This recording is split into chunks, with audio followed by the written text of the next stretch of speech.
साथ दूसरी खबर भी बताते हैं, चूंकि डीजीपी दिलबाग सिंह का इसी पर बयान सामने आया और पुलिस सरबराह ने उन तमाम शूट आउट पर उठाए जाने वाले सवालात को मुस्तरद किया, गलत करार दिया, जो इस हवाले से कहे जा रहे थे कि इस कार्रवाई पर भी तहकीकात होनी चाहिए। उन्होंने कहा कि कार्रवाई पर सवाल उठाना बकवास है, जायज़ नहीं है। चंद लोगों को मरने वाले नजर आए, लेकिन मारने वाले नजर नहीं आते, जो कई शहरियों की जानें लेते हैं। तीनों मिलिटेंट थे, शहरियों की हलाकत और हमलों में मुलव्विस थे। डीजीपी दिलबाग सिंह के मुताबिक जिन तीनों की शूट आउट के दौरान मौत हुई है, प्रेस कॉन्फ्रेंस के दौरान उनसे सवाल पूछा गया था और ये तीनों तस्वीरें आपके सामने, जो पुलिस ने भी मिसिंग और मिलिटेंट रैंक्स ज्वाइन करने की भी गुज़श्ता दिनों रिपोर्ट जारी की थी। महबूबा मुफ्ती का ट्वीट, जिसमें उन्होंने कहा था कि जो चश्मदीदों से पता चला कि इस पर कोई फायर नहीं हुआ, वहां से कोई फायर नहीं हुआ, इस पर तहकीकात होनी चाहिए, पता चलना चाहिए कि सच्चाई क्या है। जो पुलिस ने कहा है उस पर शक है, इसलिए पुलिस को जवाबदेह होना चाहिए। दूसरी तरफ यूसुफ तारिगामी ने भी कार्रवाई, इस पूरे मामले में तहकीकात का मुतालबा किया। इन सारी चीजों के बीच शाम होते होते जम्मू के अंदर प्रेस कॉन्फ्रेंस हुई और इस शूट आउट पर पूछे गए सवाल पर डीजीपी दिलबाग सिंह ने जवाब दिया। Civil society who somehow understand the reality but try to say something which is away from the reality.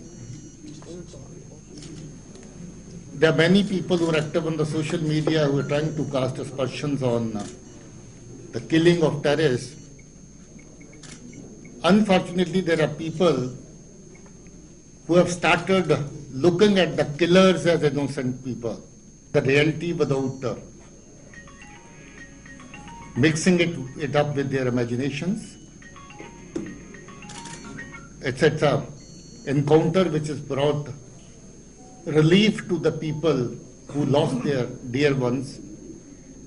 So therefore, anybody talking nonsense, I think is absolutely not justified.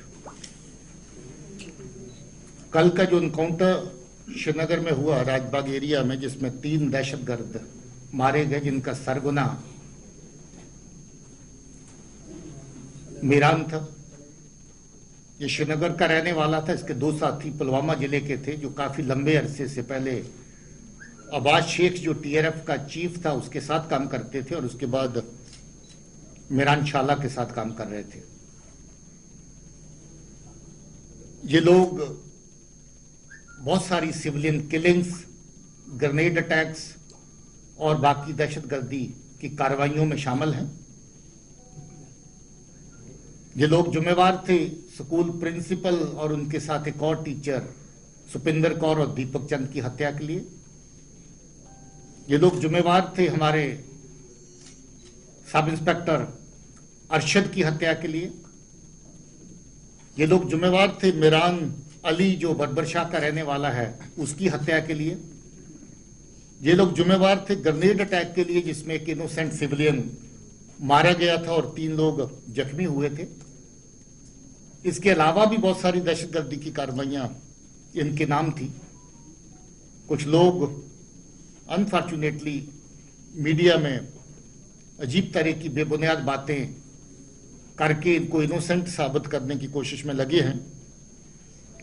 मेरी राय है कि ऐसे लोग दोगलापन छोड़ के, काले चश्मे उतार करके हकीकत को देखने की कोशिश करें और कातलों को बेगुनाह कहने की हमाकत ना करें।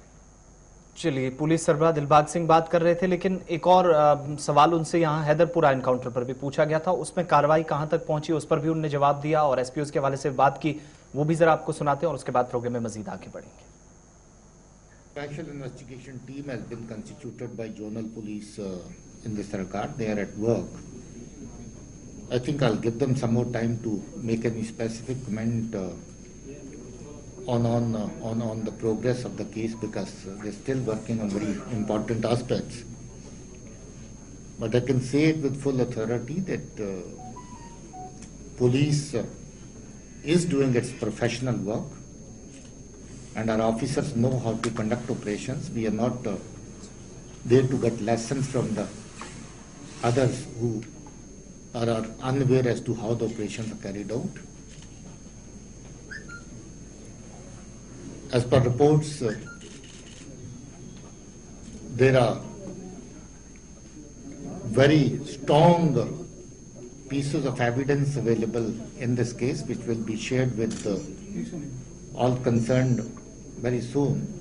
मैं पिछले 2-3 साल के अंदर अगर उनको 2-3 बार ये ऐलान कर चुका हूं कि उनको तनख्वाह में बढ़ोतरी करी, एक बार नहीं 2 बार करी, उनके लिए और फायदे लाए गए और हम आगे भी सोच रहे हैं कि उनको और फायदा दिया जाए।